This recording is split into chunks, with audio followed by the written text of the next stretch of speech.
اللہم صلی علی محمد وعلی آلہ وصحبہ وسلم اللہم صلی علی۔ نعیم رضی اللہ تعالیٰ عنہ بن مسعود پیارے نبی صلی اللہ علیہ وسلم کے پاس سے لوٹے تو برابر سوچتے رہے کیا کریں، کس طرح دشمنوں میں پھوٹ ڈالیں، کس طرح ان کا دباؤ کم کریں، کس طرح ان کی ناپاک تمناؤں کا خون کریں۔ وہ سوچتے رہے آخر میں ایک ترکیب سمجھ میں آ گئی۔ نعیم رضی اللہ تعالیٰ عنہ فوراً اٹھے، بنی قریظہ کی طرف تیزی سے چل دیے۔ بنی قریظہ میں ان کی پہلے سے ماندان تھی، وہاں کی یہودی ان کی بڑی عزت کرتے، ان کی باتیں بڑے شوق سے سنتے، ان کی صحبت کو اپنے لیے نعمت سمجھتے۔ نعیم رضی اللہ تعالیٰ عنہ وہاں پہنچے تو لوگ بہت تپاک سے ملے، ان کو عزت سے بٹھایا۔ سارے یہودی سردار نعیم رضی اللہ تعالیٰ عنہ کے پاس اکٹھا تھے، ان کی باتوں کا لطف لے رہے تھے۔ نعیم رضی اللہ تعالیٰ عنہ کچھ دیر ادھر ادھر کی باتیں کرتے رہے، پھر اپنی بات پر آئے، بولے میرے دوستو، تمہیں معلوم ہے مجھے اس قبیلے سے کتنا لگاؤ ہے، خاص کر تم لوگوں سے کتنی محبت ہے۔ ہاں یہ بھی کوئی کہنے کی بات ہے، سب کی آواز ایک ساتھ گونج اٹھی۔ نعیم رضی اللہ تعالیٰ عنہ نے کہا تم لوگوں نے محمد سے تو معاہدہ توڑ دیا اور قریش و غطفان کے ساتھ ہو گئے، لیکن کچھ انجام بھی سوچا؟ اگر تم لوگوں کی جیت ہو گئی تو اس سے اچھی بات کیا ہوگی، لیکن اگر ہار گئے تو اس وقت کیا بنے گا؟ وہ لوگ تو اپنا اپنا راستہ لیں گے اور میدان میں تم بالکل تنہا رہ جاؤ گے، پھر محمد کو تم سے اکیلے ہی نپٹنا رہے گا، اس وقت تو تم بہت برے پھنسو گے، بنی قینقاع اور بنی نذیر سے بھی بری گت بنے گی تمہاری۔ تو پھر کیا کیا جائے بھائی نعیم؟ بھائیو میرا تو خیال ہے پہلے ان کے کچھ آدمی رہن رکھ لو، اس کے بعد ان کا ساتھ دو، آدمی بھی اونچے گھرانے کے ہوں، اس طرح تمہیں اطمینان رہے گا اور وہ لوگ بھی جب تک محمد کو مار نہ لیں گے واپس ہونے کا نام نہ لیں گے۔ نعیم تمہاری رائے تو بہت عمدہ ہے، ہم ایسا ہی کریں گے۔ سب نے یک زبان ہو کر نعیم کی سوجھ بوجھ کی داد دی۔ اچھا میں چل رہا ہوں، لیکن دیکھو یہ باتیں کسی اور سے کہنے کی نہیں۔ نعیم نے چلتے وقت تاکید کی۔ نہیں تم اطمینان رکھو، ہم کسی اور سے کیوں کہنے لگے؟ سب نے نعیم کی یقین دہانی کی۔ نعیم رضی اللہ تعالیٰ عنہ وہاں سے چلے گئے تو لوگ دیر تک نعیم رضی اللہ تعالیٰ عنہ کی تعریف کرتے رہے۔ نعیم نے کتنی پتے کی بات بتائی ہے، بیچارے ہمارا کتنا خیال رکھتے ہیں۔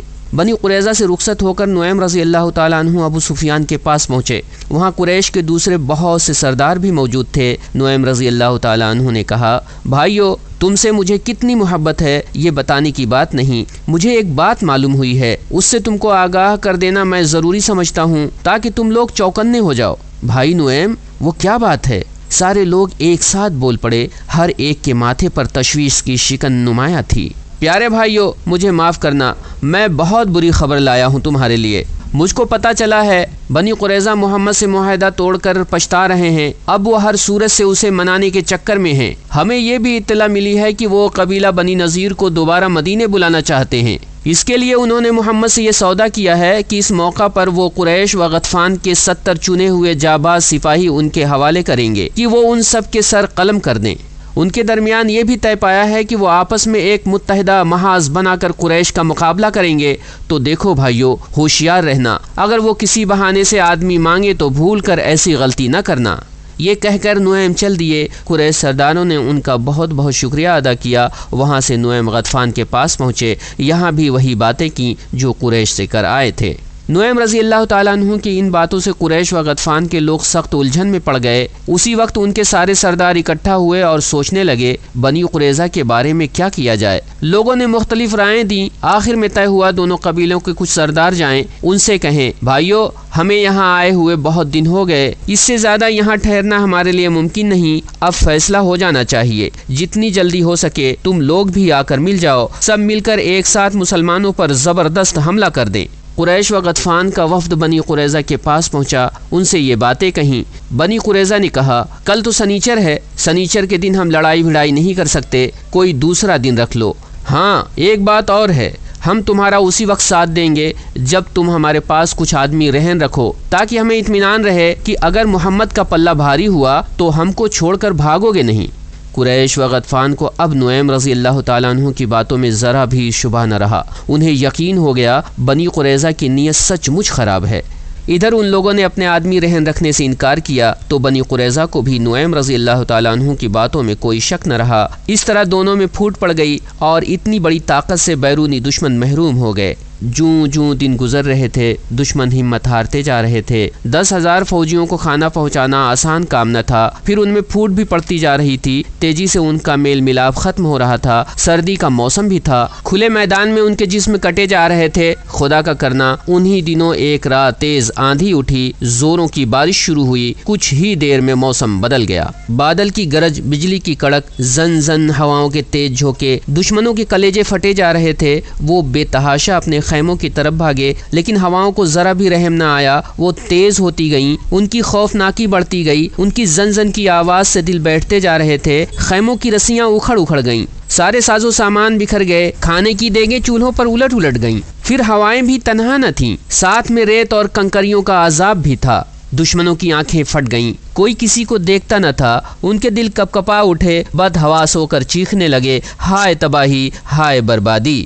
ایسے میں ابو سفیان کی آواز کانوں سے ٹکرائی، قریشی بھائیو، بخدا اب یہ ٹھہرنے کی جگہ نہیں، دیکھو سارے اونٹ گھوڑے تباہ ہو گئے، بنی قریظہ نے بھی دھوکہ دے دیا، موسم کا یہ حال ہے، چلو اب یہاں سے بھاگ چلو۔ اچھا میں تو چلا۔ ابو سفیان جلدی سے اپنی اونٹنی پر بیٹھا اور چل دیا۔ سردار کے بعد کون ٹک سکتا تھا؟ قریش کے سارے لوگ روانہ ہو گئے، یہ دیکھ کر غطفان بھی مجبوراً واپس ہو گئے۔ اس طرح مدینے کا افق 20-22 دن غبار آلودہ رہ کر صاف ہو گیا۔ سنیچر کا دن آ گیا، ہو سکتا تھا یہی دن دشمنوں کے زبردست حملے کا دن ہوتا۔ دیکھا گیا تو وہ جگہ بالکل ویران و سنسان پڑی تھی، ہواؤں نے ان کا ذرا بھی نشان نہ چھوڑا تھا۔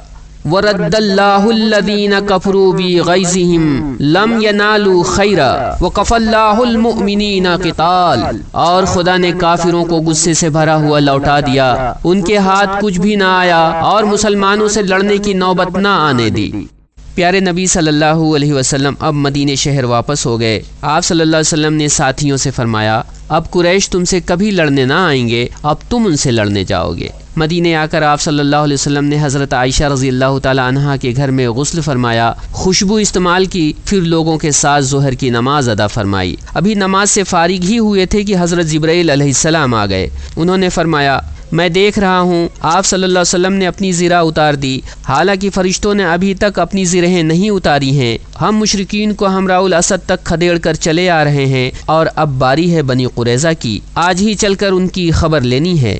آپ صلی اللہ علیہ وسلم نے اسی وقت بلال رضی اللہ تعالیٰ عنہ کو بھیجا کہ وہ ایک ایک دروازے پر یہ اعلان کر دیں، آج عصر کی نماز بنی قریظہ کے علاوہ کہیں اور نہیں پڑھنی ہے۔ مسلمان تھک کے چور تھے، لیکن تکان کی انہوں نے کوئی پرواہ نہ کی، حکم پاتے ہی بنی قریظہ کی طرف چل پڑے۔ وہ خوشی سے بےتاب تھے، ان کے دل بلیوں اچھل رہے تھے، کیونکہ وہ بنی قریظہ سے بدلہ لینے جا رہے تھے، ان غداروں سے بدلہ لینے جا رہے تھے جنہوں نے دشمنوں کا ساتھ دیا تھا، جنہوں نے مسلمانوں کو صفحہ ہستی سے مٹا دینے کا منصوبہ تیار کیا تھا۔ مسلمان وہاں پہنچے تو ان کے قلعے بند ہو گئے، 1 ماہ تک ان پر گھیرا ڈالے رہے، آخر تنگ آ گئے، ان کی جان پر بن آئی۔ آپس میں انہوں نے مشورہ کیا، کعب بن اسد جو ان کا سردار تھا بولا، اب نجات کی صورت بس یہی ہے کہ ہم مسلمان ہو جائیں اور محمد صلی اللہ علیہ وسلم کی اطاعت قبول کر لیں، اس طرح جان و مال کا کوئی خطرہ نہ رہے گا اور ہم امن سے رہیں گے۔ لوگوں نے اس کی پرزور مخالفت کی، توریت ہم کبھی نہیں چھوڑ سکتے، ہر چیز ممکن ہے لیکن یہ ممکن نہیں۔ کعب نے کہا، تو ہم پہلے اپنے بیوی بچوں کو مار ڈالیں، پھر تلوار لے کر باہر نکلیں اور مسلمانوں سے جنگ کریں، اگر ہم سب مارے گئے تو کوئی غم نہیں، اور اگر جیت گئے تو دوسری بیویاں کر لیں گے، کچھ ہی دنوں میں پھر لڑکے بچے ہو جائیں گے۔ یہودی اس پر بھی تیار نہ ہوئے، کسی کو یہ بات پسند نہ آئی، سب نے کہا ان بیچاروں کو قتل کر دیں، پھر جینے کا مزہ کیا۔ مختلف رائیں سامنے آئیں، آخر میں طے ہوا محمد سے کہا جائے وہ ہم کو شام کی طرف چلے جانے کی اجازت دے دیں۔ بنی قینقاع اور بنی نذیر کے ساتھ تو ایسا ہی ہوا تھا۔ پیارے نبی صلی اللہ علیہ وسلم اس پر راضی نہ ہوئے۔ آپ صلی اللہ علیہ وسلم نے فرمایا، قبیلہ اوس تمہارا حلیف ہے، اس میں کسی ایک کو پسند کر لو، وہی تمہارا فیصلہ کرے گا، جو وہ کہہ دے گا اس کو ہم بھی مانیں گے، تم کو بھی ماننا ہوگا۔ بنی قریظہ نے اس رائے سے اتفاق کیا اور اپنی قسمت کا فیصلہ حضرت سعد بن معاذ پر چھوڑ دیا۔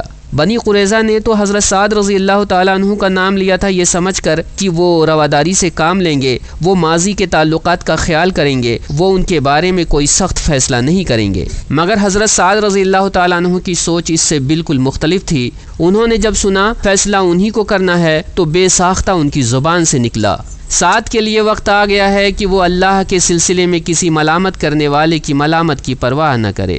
چنانچہ حضرت سعد رضی اللہ تعالیٰ عنہ نے ان کا فیصلہ کیا، وہ فیصلہ یہ تھا، جو لڑنے کے قابل ہیں قتل کر دیے جائیں، عورتیں اور بچے قید کر لیے جائیں، ان کے مال اور اسباب مسلمانوں میں تقسیم کر دیے جائیں۔ آپ صلی اللہ علیہ وسلم نے یہ فیصلہ سنا تو بہت خوش ہوئے۔ فرمایا، سعد، یہی فیصلہ خدا کا ہے، تم نے اس زمین پر وہ فیصلہ کیا ہے جو 7 آسمانوں کے اوپر خدا کا فیصلہ ہے۔ مدینے میں گڑھے کھودے گئے، تھوڑے تھوڑے یہودی وہاں لے جائے گئے، ان کی گردنیں مار دی گئیں، پھر انہی گڑھوں میں ڈال دیے گئے۔ سب سے پہلے جس کی گردن ماری گئی وہ ہوئی تھا۔ حضرت سعد رضی اللہ تعالیٰ عنہ بن معاذ کی تمنا پوری ہو گئی، ان کی آنکھیں ٹھنڈی ہو گئیں۔